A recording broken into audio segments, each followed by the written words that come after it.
Hey there, it's Silver. This is LunarLux. So this is an action RPG that takes place mostly on the moon, although in this case, the moon and Terra of this world, not the same moon and Earth of ours. It's actually specifically stated that it's not quite the same thing, and in fact they even have a blue sun to drive home that it's not quite the same solar system as the one we're familiar with.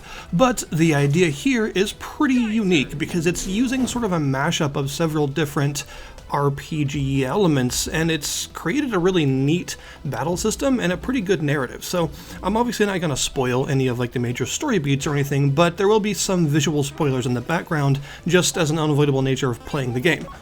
You play as Bella, and for a good portion of the game it's just you. However, after a certain big story moment you will actually get a second character, and this completely changes up the battle system basically because you have effectively double the amount of stuff on your side and an entirely new set of skills and abilities and things, which is pretty cool. So we'll get to the battle system in just a second. So story-wise, the setup here is that the moon is being harassed by these things called the Murk, and they are mysterious dark creatures that keep appearing. They seem to be made entirely of antimatter and are causing a lot of havoc on this sort of lunar colony, and this lunar colony is all that remains of humanity in this area because a while back the planet got sort of roasted, and now the entirety of humanity lives on the moon. And you are a new recruit, a part of a force that is basically like a security force that is meant to actually hunt down and defend humanity from the Murks. Your character's father is a leading scientist in Murk and antimatter research, and your mother was the previous general of the forces, but has passed away at the beginning of the game, so it's sort of up to you to take up that mantle effectively. You also have an adorable robot thingy called Tetra that follows you around, who is sort of your sidekick and in fact likes to make a lot of jokes about what specific sort of sidekick she is, and they have a lot of really nice banter and stuff between the main character and this sidekick, and you could consider them kind of like the main duo basically. She sometimes actually assists you in combat in a very specific way, but for the most part does not, and is instead there for the narrative. And the story focuses on the idea of trying to figure out what the Murks are exactly, why they keep appearing, and what's up with this power of antimatter that seems to be sort of taking things over, as well as how to defend what's left of humanity from them and from other threats that are happening that are also antimatter related. And as the story goes on, you'll find out about the true nature of the Murks, as well as sort of, where they came from and why they exist and attack humanity and things like that, as well as the role of the Lunex force, the defense force that you're a part of in all of this whole thing, and the current general and all that stuff. And it's actually a pretty good story in my opinion because it has some good reveals. You'll see most of it coming if you're paying attention to the story. There's nothing that's like an incredible surprise, but it is presented in a pretty endearing way that's, I'm not going to say like Saturday morning cartoon. It's not quite that lighthearted. It's a little heavier than that, a little bit more mature in places, but it is also kind of silly in a lot of ways, and the characters have a lot of like comic relief and stuff, so it does have a serious story but some good like funny moments and things as well. And once you get your second party member, things really start to open up in terms of the places you can travel, as well as the things you can actually interact with and the answers that you'll be getting as to what is actually going on. I think a lot of the individual character moments are what the game does best in terms of its story, fleshing out specific characters, making you care about them. It does a good job with the main character, as well as sort of the friends of the main character, the Rain Squad that you'll come across and will eventually join you on your journey, as well as the second major character that you get in your party. They all have some good banter between them and some good development, and I think that the focus of the story choosing to be more on like the individual struggles of those characters and have a little bit less of a focus on like the big picture is the right call, because that really plays to the strengths of the writing in this game. Speaking of writing, while you're exploring around, one thing you'll notice is that almost everything in the world has some sort of interactable dialogue. You can walk up to something, poke it, and your character or someone will say something about it. Almost everything you can just press A in front of and have some sort of interaction, whether you want to pet a dog like 8,000 times and you'll get different dialogue each time, or you want to examine every single trash can in the world, in which case there was actually an achievement for that. You'll notice that they've put a ton of effort into the world building of this game by making almost every incidental piece of just stuff in general is going to have some little bit of world building dialogue attached to it, and also a lot of them will give you some sort of reward as well. There's lots of like consumables and currency and stuff that you can get from interacting with things, so it's generally a good idea to just walk around and poke everything that you see because there'll probably be some reason to do so. But of course the main meat of the game is its combat. It uses a turn-based combat system that is sort of a combination of multiple different things, like a little bit of Super Mario RPG, a little bit of Mega Man Battle Network, several different things mixed together, and it creates a really fun, very engaging combat system that is, it's a good thing that it's fun because you will be doing it a fair amount. There are no random encounters in this game. You won't be wandering around and have enemies suddenly appear. Instead, the enemies that you'll fight will either be as a part of the story or the narrative in the place that you're currently visiting, or there will be these sort of antimatter portals that you run into that on purpose in order to actually start a fight. And in fact, there are even these grayish portals that have much more difficult palette-swapped versions of the enemies in them that you'll be fighting later. So on your turn, you have a choice of up to 20 different active skills for each character, and each character has their own specific skills. They don't share any except for the shield skill.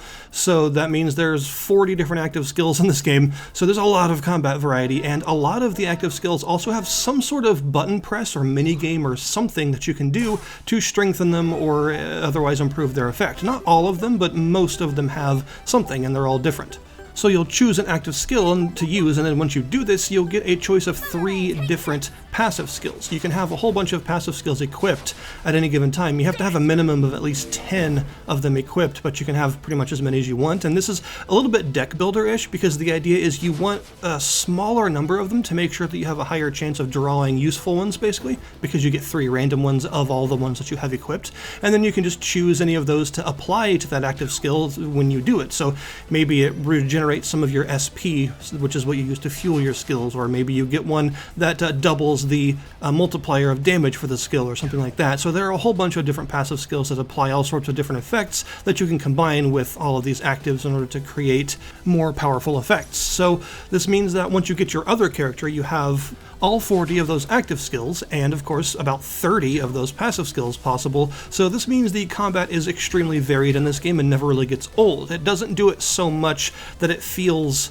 too constant. You usually have a good amount of like narrative breaks and exploration and stuff like that. You're not usually just like battle after battle after battle for a really long time. But you will notice that a lot of the battles do last a fair amount of time because enemies have a pretty good amount of health. So this is more focused on like quality of individual battles rather than quantity of smaller ones in general. So this means that the battle system is really fun, and once it's your enemy's turn, things change a little bit because you have to defend against the attack, and there are several different ways that you may be called upon to actually defend against an attack. Usually it's timing based in some way. The first way is that you will simply have to press the shield button in order to expend one of your shields to block an attack. So you've got to memorize the attack patterns of an enemy, understand like whether it's a projectile or a melee attack or whatever it is they're about to hit you with and when it's going to come out so that you can use the shield, because the shield only lasts for a really small amount of time, so you have to time it right. Sometimes you even get benefits from blocking attacks, like having it deflect a projectile back at the enemy and actually damage them instead of you. Sometimes, though, instead, you'll be able to move around. You'll have either a line of 3 vertical spaces you can move up and down between, or a grid of 9, a 3x3 grid that you can move freely between. And these are a little bit more complicated because they actually require you to pay attention to where the enemy's attacks are going and then physically move your character around to avoid them. You can also sometimes find that something that's a little bit like the Undertale combat system, you'll have a sort of heart representing your character's soul, and suddenly there'll be like a big bullet hell screen of projectiles that the enemy will actually fling at you that you have to dodge with this little heart in order to actually keep from taking damage.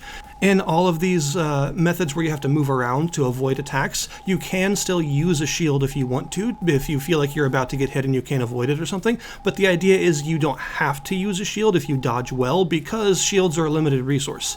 You have a certain maximum number of shields that you can have at any given time, and you start with about half of that number when the battle begins, and you have to actually take a turn to use an active skill that charges up a couple of shields in order to regenerate them or get them back. So this means you want to use them sparingly so that you don't have to waste turns basically getting your defenses back up. In addition to all this, there's also something that's kind of like a limit break sort of system. So your character has a lux meter, and in this game the lux is sort of like a representation of the soul. And whenever you successfully use an active skill, it gives you a chunk of this lux meter, and also whenever you successfully block an attack, it raises it as well, but taking damage decreases it. So if you keep getting hit, then you won't be able to use it. But if you max this meter out, you can do a lux combo, which are basically limit breaks. You can select 3 skills and combine them in order to create a specific unique attack. There are 30 different Lux combos in the game that are all valid, so you can just experiment by choosing different skills in different orders to see what you can create. There is a sort of generic failed combo attack that's still powerful, so that you still do something because you are expending this kind of difficult to build up gauge, so it still creates a powerful attack whether or not the combination of skills you select is valid, but the actual valid combos are much, much more powerful. Generally, selecting 3 of the same skill in a row is a valid combo, and then the rest are more complex combinations of other skills. Like, for instance, if you just select your basic Saber Slash 3 times in a row, you get the Infinity Slash, which is you basically just mash one of the directional keys to do a whole bunch of fast slashes as fast as you can, and it does a ton of damage to a single target. And you can get some other things that can cause all sorts of status effects towards enemies or even build up your defenses while damaging enemies and things like that. So these are all really valuable, and you can check a list of all the known combos you have in battle at any given time. Now your other character, he has an anti-meter because he uses antimatter powers, so he doesn't have the Lux meter. It builds up in exactly the same way, but when it maxes out, it allows him to transition into a phase form, which is sort of like a transformation that just makes him a lot more powerful. It causes his skills to do twice as much damage, and it also makes it to where attacks of a certain strength don't affect him at all, so they have to do a certain minimum amount of damage or else he'll just auto-block them, basically. And very late in the game's narrative, he'll get a second form that he can choose to go into if he wants to. This one decreases his health by 50% every turn, so it hurts him a ton to use it, but it quadruples his skill power and makes all of his skills free, so he can just spam everything for like absolutely insane damage, basically. SP cost is also a really important part of the game because you have 100 SP. This is like your MP, basically. It's what you use to fuel your skills, and every skill costs a specific amount. But when you run out or you don't have enough to use anything, you have to use a turn to charge. And when you select the charge button, a sort of mini-game will play out where like a line appears and a cursor goes through the line, and you have to stop it by pressing A, and whatever number you stop it on, that's the amount of SP you restore. So you want to usually stop it pretty early because the longer you let it spin, the less SP it'll restore in general, but you want to stop it on a good amount so that you get a nice big chunk of SP back. This means that in general the combat system in the game, despite being turn-based, is quite fast-paced because it's focused entirely on usages of these skills, the combination of skills with passives, and the Lux combos, and then charging yourself right back up and unleashing more skills, so you're pretty much always using lots of powerful attacks to take down enemies. There are lots of consumables, and some of these are really important for character development. You do have a level system. You just gain experience by doing battles, and then you'll level up, which increases your maximum health, and also the power of your Lux combos. But you also have these various things that you can find by exploring these boosters that will increase different things. So you can find shield boosters that'll give you extra maximum shield points, health boosters for extra health points, and the very important skill boosters, which allow you to level up your active skills and make them more powerful. Every active skill has 3 levels that it can ascend through, making it more and more powerful, but not increasing its cost. So you'll be able to more efficiently do higher damage this way once you have a long list of upgraded skills, but the boosters are pretty rare. You've got to do a lot of exploration off the beaten track and stuff to find them, and there will also be lots of stores that sometimes stock them, but expect them to be pretty expensive, usually one of the most expensive things they sell. You can also find additional passive and active skills just by exploring around. You will not start with most of your active skills. You'll have to find most of them just by doing stuff. And there are also a lot of side quests, and sometimes these side quests will award skills as well. I should also mention that your deck of passive skills that you construct has both blue and red skills. The difference being that red skills are generally more powerful or have some more enhanced effects, but you can only equip 3 of them at any given time. So even though you can have as many active skills as you want equipped, only 3 of them are allowed to be red, unless you complete this very specific side quest that takes a tremendous amount of money to complete, in which case you'll be able to equip 5. Side quests in this game are very rewarding in general because they usually have either some like boosters or some other valuable consumables to give you, or sometimes new recipes for Lux combos, as well as lots and lots of money, which you will need for buying skills and boosters and stuff. So it's a pretty complete experience, I would say. There's a lot to the game mechanically, and it does a really good job of being a solid RPG that has a sort of technically turn-based combat system that feels a bit more action-y than a general turn-based system would feel, and is very heavily focused on a ton of skill variety, which makes it really varied and interesting throughout the game.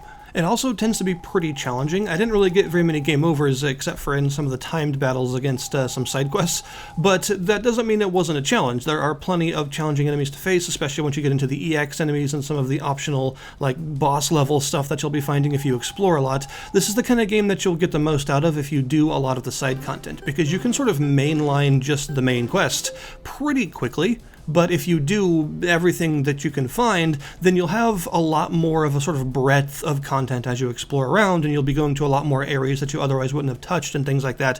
And there's just a lot more to the game in general if you pay a lot of attention to these side quests and stuff. They are actually worth doing, and they don't usually feel like meaningless fetch quests or anything. Even the ones where you do have to simply fetch things usually take you on some sort of adventure that makes it worthwhile.